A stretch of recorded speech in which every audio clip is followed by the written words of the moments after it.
Assalamualaikum warahmatullahi wabarakatuh. Perkenalkan, saya Putri Hidayatul Rahmawati dari Prodi Pendidikan Ekonomi Koperasi 2019 Universitas Negeri Semarang.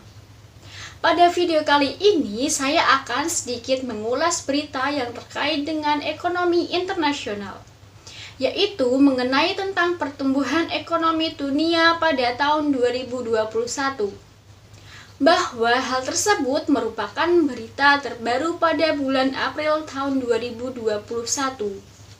Namun, berita ini sudah beberapa bulan yang lalu, tetapi hal tersebut masih dalam periode tahun 2021, di mana IMF pertumbuhan ekonomi di dunia sedang mengalami kenaikan. Maka dari itu, saya akan menayangkan sebuah cuplikan yang bersumber dari Metro TV yang bertajuk Pertumbuhan Ekonomi Dunia tahun 2021 mencapai 6%. Mari kita simak terlebih dahulu ya videonya. Dana Moneter Internasional atau IMF memangkas proyeksi pertumbuhan ekonomi Indonesia di tahun 2021 menjadi 4,3%. Sementara pertumbuhan ekonomi dunia diperkirakan akan mencapai 6% atau lebih tinggi dari proyeksi sebelumnya. Pertumbuhan ekonomi dunia tahun ini menurut IMF lebih digerakkan oleh negara maju seperti Amerika Serikat.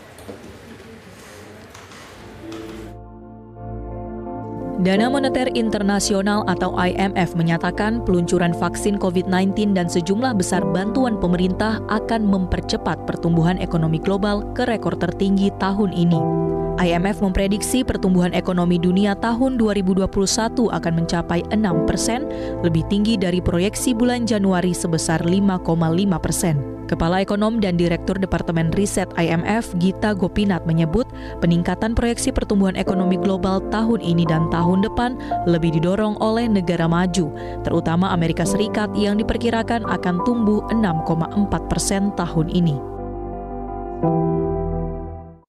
Now, this makes the United States the only large economy projected to surpass the level of GDP it was forecast to have in 2022 in the absence of this pandemic. Other advanced economies, including the euro area, will also rebound this year, but at a slower pace. Among emerging markets and developing economies, China is projected to grow this year at 8.4%. Now, while China's economy had already returned to pre-pandemic GDP in 2020, many other countries are not expected to do so until 2023. Ekonomi Amerika Serikat yang diprediksi akan tumbuh pesat tahun ini menurut Gita didukung oleh paket stimulus senilai 1,9 triliun dolar Amerika oleh Presiden Joe Biden. Sementara percepatan dalam pemberian vaksin mulai memungkinkan orang Amerika untuk kembali beraktivitas ke restoran, bar, toko, dan bandara dalam jumlah yang lebih besar. Sementara itu, untuk Indonesia, IMF menilai ekonomi di Indonesia tahun ini akan tumbuh lebih rendah dibanding pertumbuhan ekonomi di kawasan ASEAN, yakni sebesar 4,3%. Angka ini juga lebih rendah dibanding prediksi sebelumnya sebesar 4,8%. IMF memprediksi kawasan ASEAN akan tumbuh sekitar 4,9%. Nah, dari video tersebut melaporkan bahwa Dana Moneter Internasional atau dapat disebut dengan IMF memangkas proyeksi pertumbuhan ekonomi Indonesia 2021 menjadi 4,3%. Sementara pertumbuhan ekonomi dunia diperkirakan akan mencapai 6% atau lebih tinggi dari proyeksi sebelumnya. Pertumbuhan ekonomi dunia pada tahun 2021 menurut IMF lebih digerakkan oleh negara maju, yaitu seperti Amerika Serikat. Nah, untuk tujuan IMF sendiri yaitu untuk meningkatkan perkembangan ekonomi secara global dan menjaga stabilitas keuangan, meningkatkan perdagangan internasional, dan mengurangi tingkat kemiskinan. Dengan demikian, Dana Moneter Internasional atau IMF kembali menaikkan prospek untuk pertumbuhan ekonomi global akan tumbuh 6% pada tahun ini. Sebagian besar berkat tanggapan kebijakan yang belum pernah terjadi sebelumnya terhadap pandemi COVID-19. Sebelumnya, pada Januari 2021 lalu, IMF sudah menaikkan proyeksi pertumbuhan ekonomi dunia dari 5,2% menjadi 5,5%. Dilihat dari kenaikan proyeksi pertumbuhan ekonomi tersebut, sebagian besar mencerminkan Amerika Serikat yang cerah. IMF memperkirakan ekonomi Amerika Serikat akan tumbuh 6,4% pada tahun ini. Outlook ekonomi dunia terbaru adalah mencerminkan perbedaan dramatis antara prospek Amerika Serikat dan sebagian besar negara-negara lainnya berkat pengeluaran bantuan pandemi senilai US$ 1,9 triliun yang baru-baru ini diberlakukan oleh Amerika Serikat. Prospek ekonomi negara maju lainnya seperti Jerman, Prancis, dan Jepang hampir tidak membaik sama sekali sejak Januari 2021 lalu. Meskipun demikian, dengan peningkatan prospek Amerika Serikat yang besar sebagai pendorong utama, IMF menaikkan perkiraan pertumbuhan ekonomi negara maju menjadi 5,1% dari sebelumnya 4,3%. Hal tersebut menjadi pemulihan yang sangat cepat yang sedang berlangsung di semua wilayah dan di seluruh kelompok pendapatan. Namun, ada perbedaan yang mencolok dalam kecepatan peluncuran vaksin, tingkat dukungan kebijakan ekonomi, dan faktor struktural seperti ketergantungan pariwisata.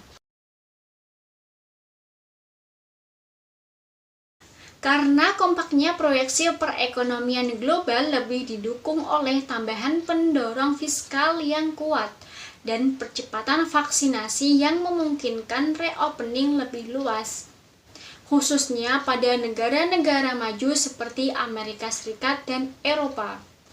Pertumbuhan ekonomi yang kuat pada aktivitas perdagangan menunjukkan bahwa sektor eksternal adalah dapat menjadi faktor utama yang mendorong tumbuhnya ekonomi global. Namun, dunia harus mewaspadai resiko penyebaran berbagai kasus COVID-19 yang terjadi dalam beberapa bulan terakhir ini, dan harus serta menjaga efektivitas dan mendorong akses vaksinasi yang adil dan merata.